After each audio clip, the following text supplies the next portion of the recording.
Good morning, good morning. My name is Peter and I'm the Accountability Coach. Thank you ever so much again for joining me as we're going through this national lockdown. We're just sharing some top tips and common sense to beat the boredom and to pass by the pragmatic thoughts of just sitting around watching TV and getting into bad habits.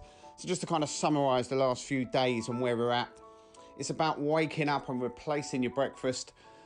Instead of that toast, even bacon and eggs, it's about just making a conscious choice to cut up some simple fruit, some strawberries, some blueberries, some granola and yogurt, mix it up and really enjoy that taste to get a boost of energy first thing in the morning. We're talking about simple habits and doing small things consistently. So we started off with making your bed. You know, the first task done of the day and achieved sets you off in a good space to go on and achieve multiple other tasks during the day. And if nothing more, it's great to come back to a made bed. So by now we should be getting into sort of day 3 of that, guys. A simple waking up and getting yourself on the front foot. We've now really got into this detail on life planning. And we created the Wheel of Life, and we explained that sometimes in life, people's wheels can almost have like a piece of cake missing from it out of the multiple sections. And we covered off the sections, and I'll just summarise them for you now. It was physical body, emotions and meaning, relationships, time, career and work, your personal life's mission, finances, and how we celebrate and how we contribute. Yesterday, we were getting into the physical body, and we recommended that you sort of get up and take 15 minutes exercise. So not for the gym bunnies out there that are up and at 'em, running around the block, cycling, and already got this one nailed. But for those of us that are a little bit slack in this area, that maybe don't really enjoy exercise as much, what I recommended is that we're doing a 10-minute walk every single day, getting out into the fresh air, into nature. And then if we can wake up and just play your favourite tunes from the 70s, from the 80s, from the 90s, just crank them on for just 10 or 15 minutes and dance around.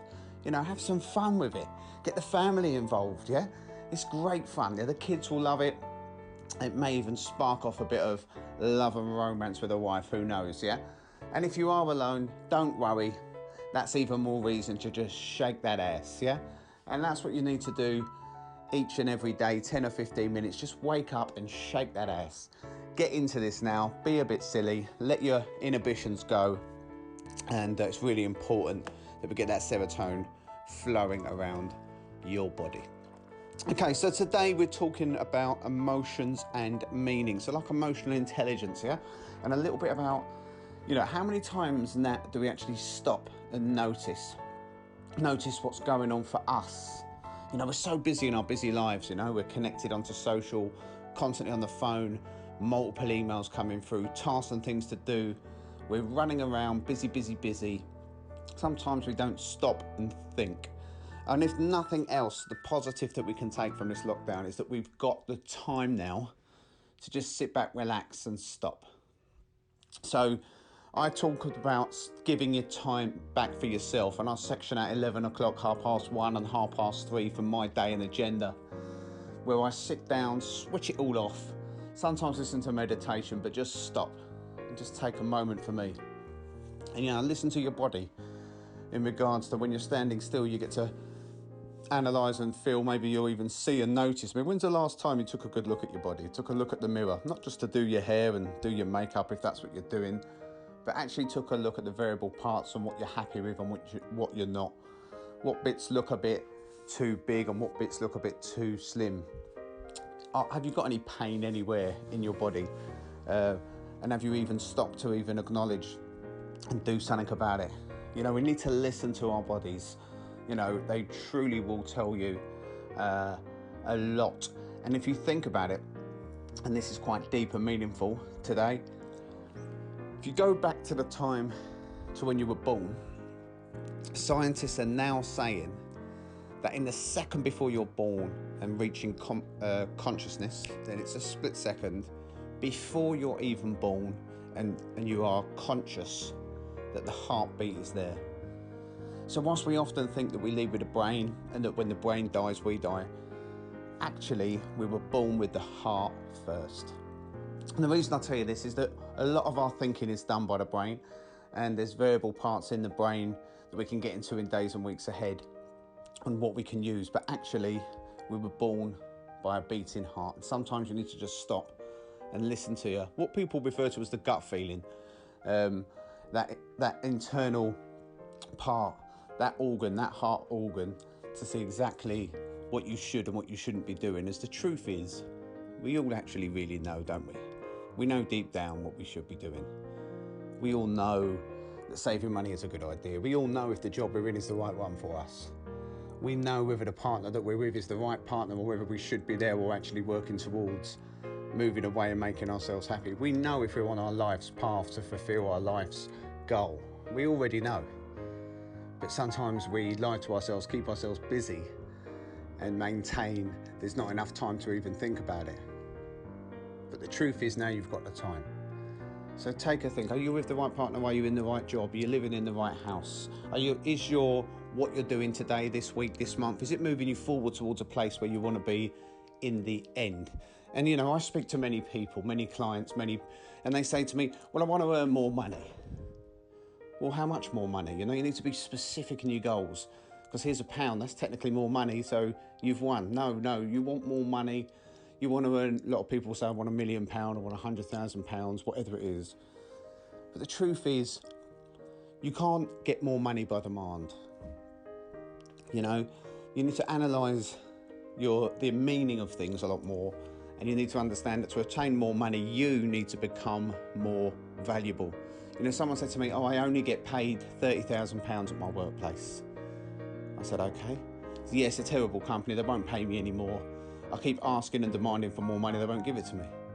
And I said, well, are you surprised? They said, well, it's not fair. I do my best, I can't do any more. Really? Are you sure? Let's think about it. Are there people at that company that get paid more than you? Well, yeah, the manager, the managing director, the CEO. All right. And what's the difference between you and them? Oh, well, they know more, they understand more, they bring more value. All right. So if you increased your value, rather than focusing on demanding for more money, do you think that you may open up more opportunities and get paid more? People just don't think. If you ask yourself, when's the last time you read a book in the last 30 days, 60 days, 90 days, the majority of people are no longer reading. They think that their school GCSE was enough education to bring them into the place that they need to achieve in the world. And let's go back and think about these teachers. These teachers were on 18, 22, 25 grand, never left the school system in their life. They left sixth form and joined as a teacher. And no disrespect to them, they were doing what they're supposed to do, which is teaching a curriculum. But it was a sit down, listen, learn, and then be tested on what you've learned. And the reality of it is they didn't know about money, didn't know about businesses, otherwise they would have more money and they would be in a business. They were simply employees. So sometimes I say to people, when it's applicable, you need to unlearn what you learned at school. You need to unlearn it, and you need to focus instead on what is now relevant for you. When we were babies, we used to crawl, and if we needed the toilet, we would go instantly. As you grew up, I hope that the majority of you now realise it's not acceptable and that actually you need to learn something new. But some of the things that we're doing are merely from the inputs of our mums and dads, from our friends and families, from our life experiences and what we learned at school. And that time has gone. We're in a different stage now. We're definitely in a different world now. And if you're not open to learning, then you're going to very much get left behind. Open your mind to the information which is available. Google holds the answer to all questions, and YouTube shows you how to do whatever it is that you want to do. There's plenty of support out there in all capacities. And if you've got a goal, but you've got a barrier, a blocker, explore those emotions, explore those meanings. And that's what a lot of the work is that I've been focusing over the last 2 years at smellthatcoffee.co.uk. This is where we break down the restrictions as to the reasons why. You may think that it's time that prevents you. You may say that it's knowledge that prevents you. But ultimately, there is no limit on what you can achieve. You are amazing. You're a beautiful person. You can do anything you want to do. You just need to create the plan, work the plan, be held accountable for the plan. And that is what the life planning is all about. So yesterday was about physical body. There is one thing that you need to remember that as we process this through our feelings and emotions, at the moment I'm shaking up the snow globe. I'm throwing up hundreds of ideas up into the air, and what you need to do is to sit on the side and to let them settle in and resonate for you as an individual. But remember, you need to do something over nothing. You have to take action, massive action, because ultimately this is your life. No one's going to bring it to you on a silver platter, serve it up, silver service. Life is an all-you-can-eat buffet, but you have to stand up and go and get yours. My name's Pete. I'm the accountability coach. Look forward to speaking to tomorrow, where we're going to be talking a little bit more about relationships. It's going to be absolutely fantastic, and I will speak to you then. Take care, be safe. Remember, 10-minute walk, 3, 2, 1, get yourself out there, make it happen.